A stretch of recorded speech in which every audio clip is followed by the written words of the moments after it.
Que la lumière engendre toujours la lumière, éternellement la lumière.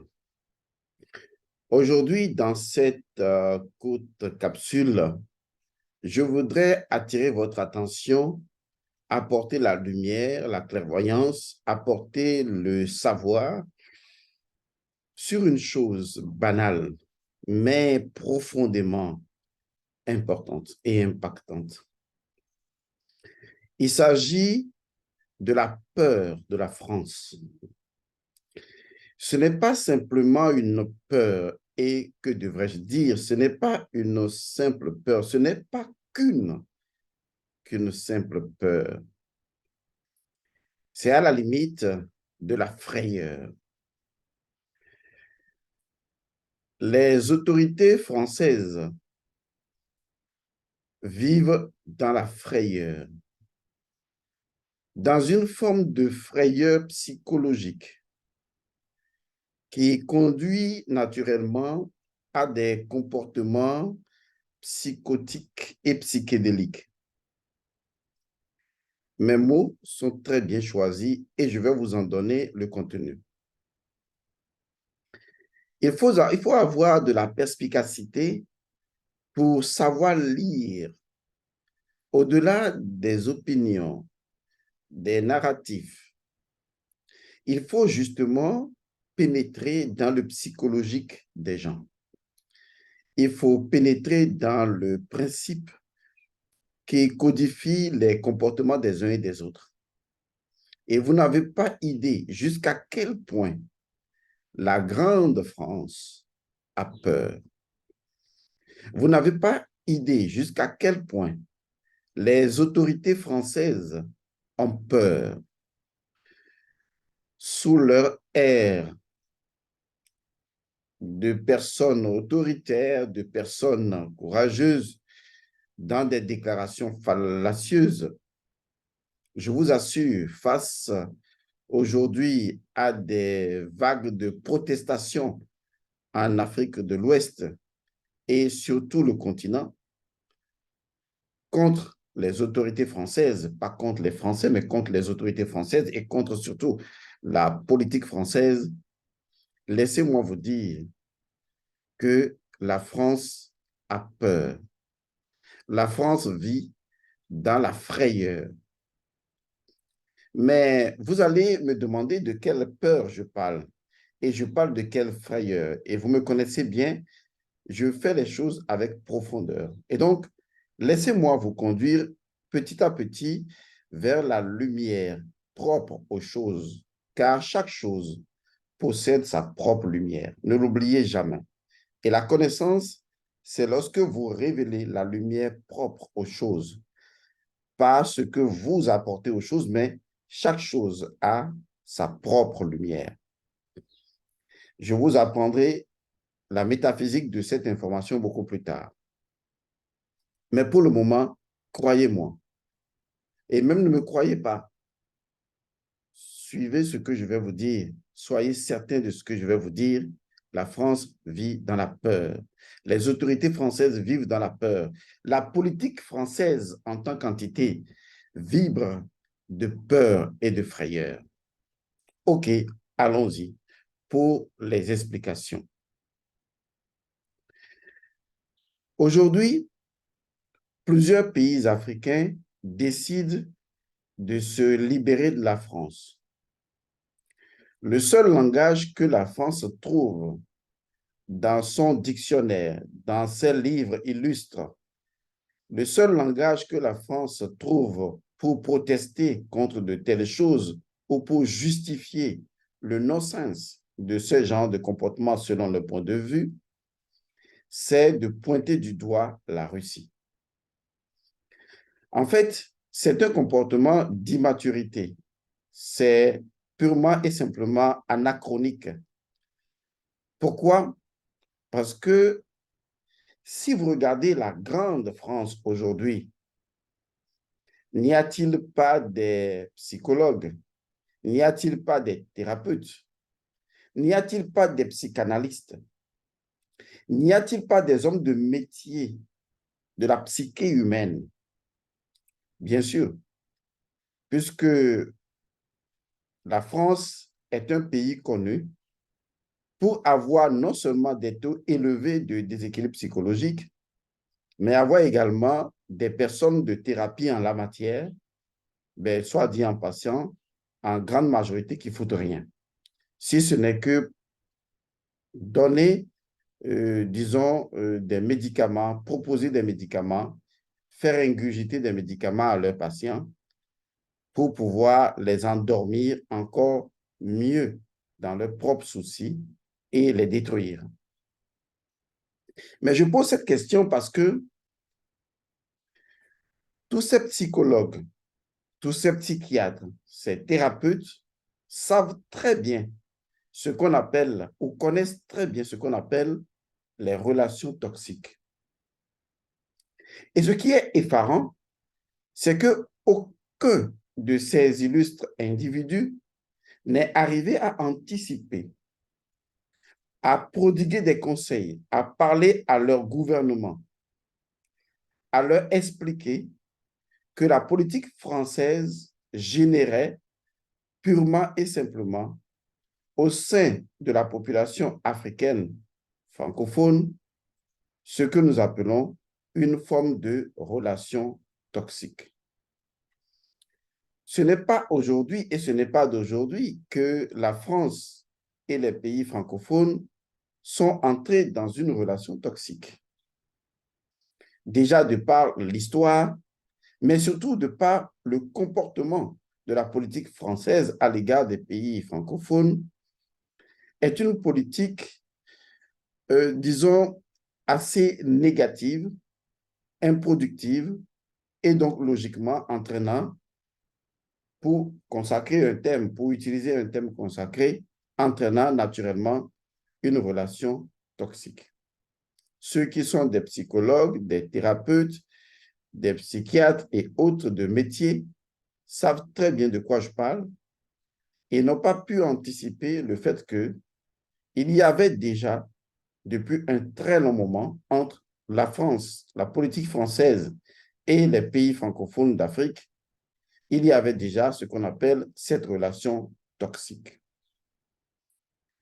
Et lorsqu'il s'établit une relation toxique, à un moment donné, eh bien, lorsqu'une ou l'un des partenaires prend conscience de la toxicité donc de cette relation, la première chose à faire, c'est de retrouver son indépendance, son autonomie, c'est de se retrouver en fait. Et c'est ce que l'Afrique est en train de faire. L'Afrique est arrivée à un niveau de prise de conscience de cette relation toxique. Relation dans laquelle la France se plaisait. Pourquoi? Parce que c'est la France qui a créé la toxicité de cette relation et qui nourrissait cette relation-là, toxique. Et aujourd'hui, l'Afrique a décidé, les pays africains, certains pays africains ont décidé de mettre fin à cette relation toxique. Maintenant, revenons à la frayeur. Ce qui se passe lorsque quelqu'un décide de mettre fin à une relation toxique, c'est la réaction de l'autre partenaire.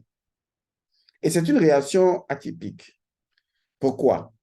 Tout simplement parce que cela rappelle le principe du geôlier qui est devenu lui-même un prisonnier. C'est une histoire que vous connaissez très bien, disons racontée sous plusieurs versions, mais en résumé, c'est l'histoire d'un geôlier, c'est-à-dire d'un gardien de prison qui n'a fait ce métier, qui n'a fait que ce métier pendant des années. Durant toutes les années de sa vie, il a été geôlier. Il a gardé les prisonniers, il les a mis au pas. Et en fait, il a été un trop bon geôlier tout au long de sa carrière. Et un jour, on le remercie, on le libère de son métier de geôlier, de gardien de prisonnier, de taulier, et ensuite, on le met au sein de la société. Et voilà notre geôlier dans la société qui se retrouve avec des personnes, des individus ou des gens totalement autonomes, totalement indépendants, des gens qui n'ont aucun compte à lui rendre et des gens qui agissent de par eux-mêmes. Ce qui en fait n'était pas le comportement d'un prisonnier parce que le prisonnier était aux ordres du geôlier. Et c'est ce que lui, il voulait que le prisonnier fasse, que le prisonnier faisait.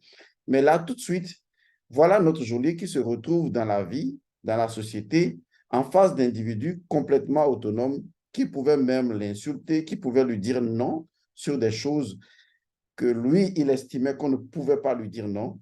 En fait, pour faire l'histoire courte, la voici. En réalité, tout au long de son métier de geôlier, de taulier, de gardien de prison, en fait, notre geôlier a été le plus parfait des prisonniers. En fait, il a été lui-même prisonnier. En réalité, il est devenu lui-même prisonnier. Il est devenu prisonnier d'un certain nombre d'attitudes, de comportements, de stigmates. Il est devenu prisonnier de stéréotypes. Il est devenu prisonnier de sa propre énergie. Il est devenu prisonnier d'un ensemble de réactions qui sont concoctées de par le fait qu'il rendait encore plus prisonniers les autres. Et bien, lui-même, pour rendre prisonniers les autres, a dû utiliser ses propres énergies, la fréquence de son énergie, sa vibration, pour pouvoir mettre les autres et les maintenir en prison. Mais lorsqu'il n'est plus geôlier, qu'il a été libéré de ce métier, mais personne ne l'a libéré de ses émotions. Personne ne l'a libéré de ses sentiments. Personne ne l'a libéré de ses réactions, de son énergie, de sa fréquence, de ses vibrations que le geôlier a utilisées tout au long de son métier et lesquelles énergies sont avec lui, même lorsqu'il a été libéré de sa fonction. Et le voilà dans la rue et il rencontre les gens. En fait, dans la société, il se rend compte que ce sont les autres qui sont les geôliers et que lui, il est un parfait prisonnier. Parce qu'il vient de prendre conscience qu'il a, à un moment donné, tout simplement rendu tout le mécanisme de son énergie systémiquement concordant à toutes les attitudes d'un prisonnier pour vouloir rendre les prisonniers prisonniers et qu'aujourd'hui, il devra alors faire face à ces mêmes énergies. En fait, il est prisonnier de ses propres énergies, de ses attitudes, de son comportement, de sa vibration. C'est ce qui se passe aujourd'hui avec la Grande France. La France a maintenu les pays africains francophones dans la servitude. La France était le geôlier. Et d'une manière ou d'une autre, que ce soit sur le plan de l'éducation et de l'économie et sur beaucoup d'autres plans, eh bien, les pays francophones étaient justement les prisonniers. Et dans cette attitude de relation toxique, la France était à l'aise parce qu'elle ne voyait pas venir ce qui pouvait lui enlever ce métier de geôlier. Et voici qu'à un moment donné, il y a l'un de ces prisonniers qui s'est libéré. En fait, inversons la situation. On décide que aujourd'hui, le métier de geôlier de la France a pris fin. Et voilà la Grande France qui se pose la plus illustre des questions. Et cette question démontre aujourd'hui la frayeur que vit la France. Parce que la même frayeur est vécue par le geôlier dans l'exemple que je vous ai donné. Parce qu'au sein de la société, ce geôlier va vivre un état psychologique, un état psychologique négatif, un état démentiel que tous les psychologues connaissent, d'ailleurs, qu'on appelle tout simplement le syndrome de l'abandon. Le vrai problème de la France aujourd'hui se trouve dans cette terminologie-là, le syndrome de l'abandon. Parce que la France, la grande France, vit dans la frayeur d'être abandonnée. C'est normal, quelqu'un qui est psychologiquement instable pourra nier cette évidence en disant non, on raconte n'importe quoi, c'est la France, on a envie, on peut se sentir seul, on ne va pas être abandonné, on a des relations avec d'autres pays. Lorsque quelqu'un vous répondra de cette manière, c'est que cette personne n'a rien compris. Lorsque la France relationne avec les autres pays, ce n'est pas une relation d'assujettissement entre la France et les États-Unis ou l'Espagne ou d'autres pays. Je pense que ces pays font valoir leurs droits et la France ne les considère pas comme des prisonniers. Mais par rapport aux pays francophones d'Afrique, la France nous a toujours considérés comme de parfaits prisonniers dociles. Et la France estimait que ce rôle, personne ne pouvait le lui enlever. Et d'ailleurs, lorsque les autres pays voulaient intervenir, en fin de compte, les pays finissaient par dire non, ce sont les colonies ou d'anciennes colonies françaises, laissons l'affaire entre les mains de la France. Et la France se sentait toute puissante parce que se disait oui, c'est ma chose, ce sont mes petits Africains, mes petits prisonniers africains, mes petits négros, ils sont là et moi je tire les ficelles, je fais ce que je veux d'eux. Et s'ils font ceci, je prends un prisonnier pour taper sur eux. Je crée des gangs au sein de la prison. Ces gangs-là, ce sont des gouvernements. Je les crée pour maltraiter d'autres prisonniers. Et la France n'a fait que ça. Et donc, la France était un parfait geôlier, un parfait gardien de prison. Et à un moment donné, eh bien, aujourd'hui, nous disons à la France tout simplement, ton métier, eh bien, on n'en veut plus. Et vous voyez, c'est très perturbant lorsque le prisonnier dit, parce que c'est dans ce cas d'espèce, c'est encore le prisonnier qui paye le prix fort, qui paye l'argent pour être prisonnier. C'est quand même incroyable. À un moment donné, le prisonnier dit, toi, la France, je me fais à ton métier. Et même si ce n'est pas nous qui le faisons, nous sommes à une ère où ce métier de geôlier par la France doit s'arrêter. Et la France le prend mal. Parce que le problème qui va se poser, c'est que la France va se retrouver seule. La France va se retrouver abandonnée. En fait, le vrai problème de la France, c'est un problème psychologique. Parce que la France se dit aujourd'hui, mais si on m'enlève les pays africains, si on m'enlève mes petits nègres, si on m'enlève mes petits prisonniers de négros qui sont là à faire ce que je veux, que va-t-il me rester? Alors, posez-vous la question, justement. Nous, les Africains, nous devons nous poser la question. Si aujourd'hui, on s'enlève des mains de la France, qu'est-ce qui va rester à la France? C'est là où se trouve la frayeur de la grande France. La France a peur d'être abandonnée par ces petits négros africains prisonniers. Mais ce que la France ne sait pas, et ce que la France doit savoir, c'est qu'en réalité, son métier, nous y avons mis fin depuis longtemps. Et parce que la grande France se trouvait dans une relation de puissance et de puissant à un faible, estimait que non, les choses ne devraient pas changer, que les choses ne changeraient pas. Mais les choses avaient changé depuis. Parce que vous savez, un geôlier souffre naturellement de myopie intellectuelle. Parce qu'un geôlier ne voit que ses prisonniers. Il ne voit pas le climat, il ne voit pas les choses qui changent, il ne voit pas l'environnement, il ne voit pas les nouveaux paradigmes. Le geôlier, il veut rester tout simplement dans sa prison et administrer des prisonniers. Le monde extérieur ne l'intéresse pas. Et c'est ce que la France a fait. La France ne s'est pas intéressée au monde extérieur, au changement, aux nouveaux paradigmes qui se mettent en place. La France dit non, ça ne nous touchera pas. Nous, on est gardiens de prison. Personne ne viendra perturber notre prison à nous. Malheureusement, quelle que soit la prison dans le monde, elle est assujettie au changement des lois de la nature. Elle est assujettie au cycle de la nature. Et nous sommes à une ère où le bourreau ou le geôlier français doit savoir que son métier est fini. La France ne l'acceptera pas. Elle est prête à initier de la méchanceté politique, en résumé, pour essayer d'affirmer sa position, pour conserver sa position. Elle va commettre des meurtres, des assassinats, pour essayer de justifier le fait que les choses ne devraient pas changer, tout comme le fait un gardien de prison.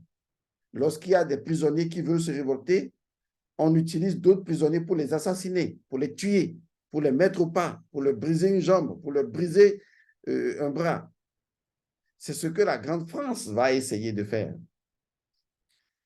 Mais ce que la France ne sait pas, c'est que ça ne marchera pas. Parce qu'aujourd'hui, il ne s'agit pas de quelques prisonniers épars qui se soulèvent.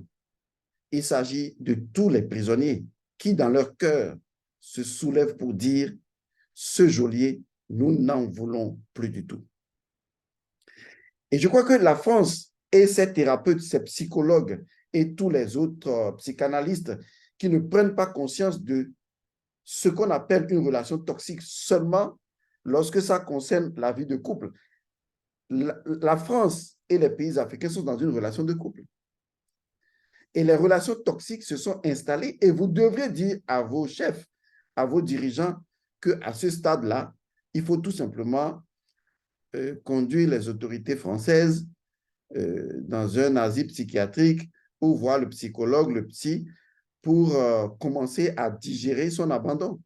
Cet abandonnisme-là est tout à fait obligatoire parce que les réactions de la France aujourd'hui démontrent tout simplement que la France ne veut pas être abandonnée.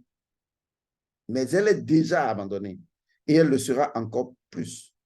Donc, je pense que vous, les thérapeutes français, vous devez commencer à prendre votre autorité française et à prendre tout le peuple français et à commencer à travailler sur ce rapport d'immaturité affective, d'immaturité émotionnelle, d'infantilisme émotionnel et à les ramener à la première chose que la France doit faire, c'est que la France doit commencer à se retourner vers elle-même.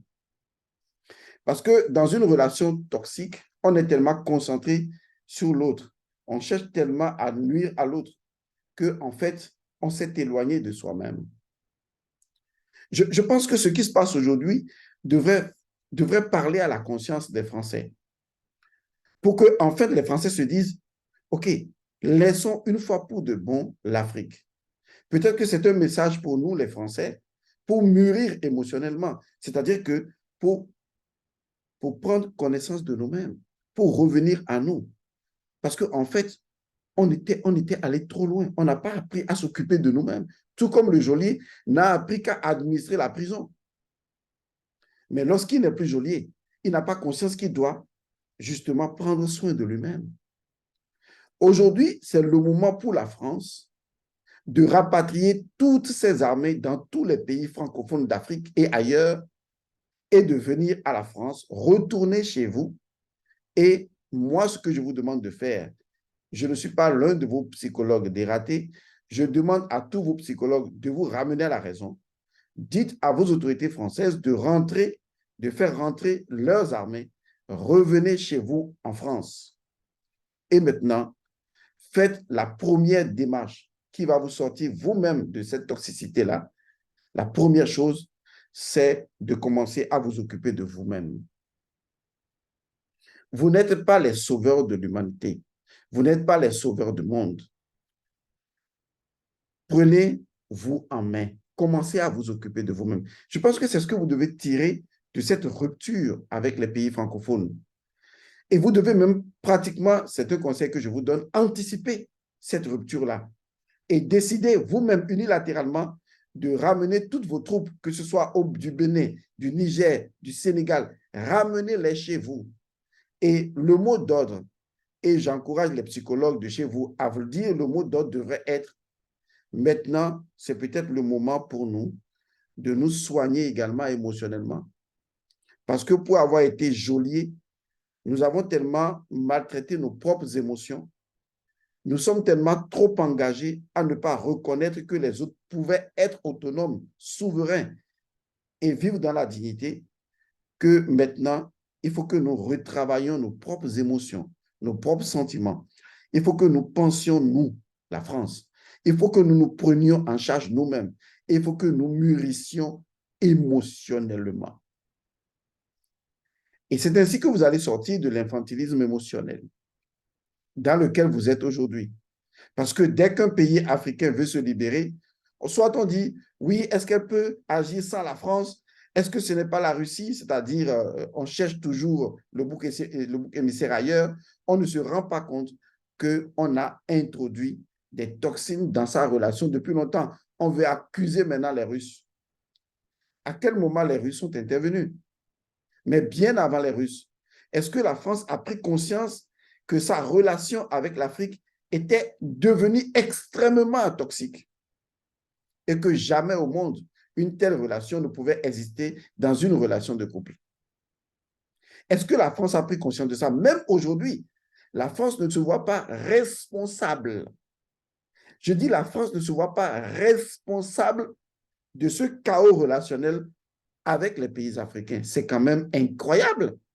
Et que la France et son président, d'accord, même si on est petit, on doit avoir quand même un esprit grand, et son président qui raconte partout que l'Africain est manipulé, les pays africains sont manipulés par la Russie. Et ça, c'est encore une déclaration de colonisateur. Pourquoi? C'est dire simplement que mes petits toutous africains que je garde en prison ne sont pas capables de réfléchir et c'est quelqu'un qui vient les manipuler. Est-ce que vous vous entendez parler, Monsieur Macron? Est-ce que vous entendez parler, vous les autorités françaises? Est-ce que quelque chose sonne bien dans votre crâne? Donc, si nous comprenons bien, les petits toutous, les petits négros africains sont incapables de réfléchir, de prendre par eux-mêmes leurs propres décisions, de savoir ce qui est bien pour eux, de reconnaître la souveraineté de leur État et de savoir choisir des partenaires. Tant que vous n'êtes pas d'accord avec ces partenaires, eh bien, ça ne passe pas. Est-ce que vous vous entendez parler?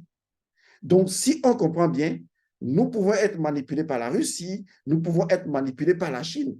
Alors, laissez-moi vous poser une question. Si vous savez très bien qu'on peut être aussi bien facilement manipulé par la Russie et la Chine et autres, ça veut dire qu'en réalité, vous aussi, vous nous avez manipulés.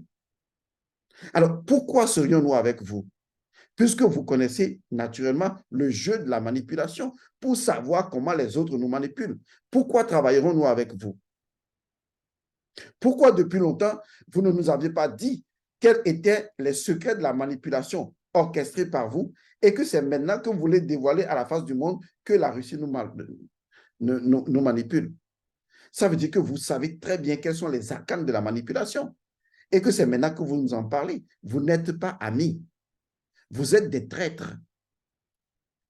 Vous n'êtes pas amis, vous êtes des traîtres. Parce que si vous connaissez très bien, vous connaissiez très bien le mécanisme de la manipulation parce que vous-même, vous êtes un manipulateur et que vous ne vous êtes pas révélé et que c'est maintenant que quelqu'un d'autre veut relationner avec nous et vous nous dites, voilà comment on nous manipule, ça veut dire que soit vous nous prenez pour un idiot. D'ailleurs, ça a toujours été comme ça, hein, Joly prend toujours ses prisonniers comme un idiot. Alors qu'il y a des plus intelligents que lui-même, le Joly.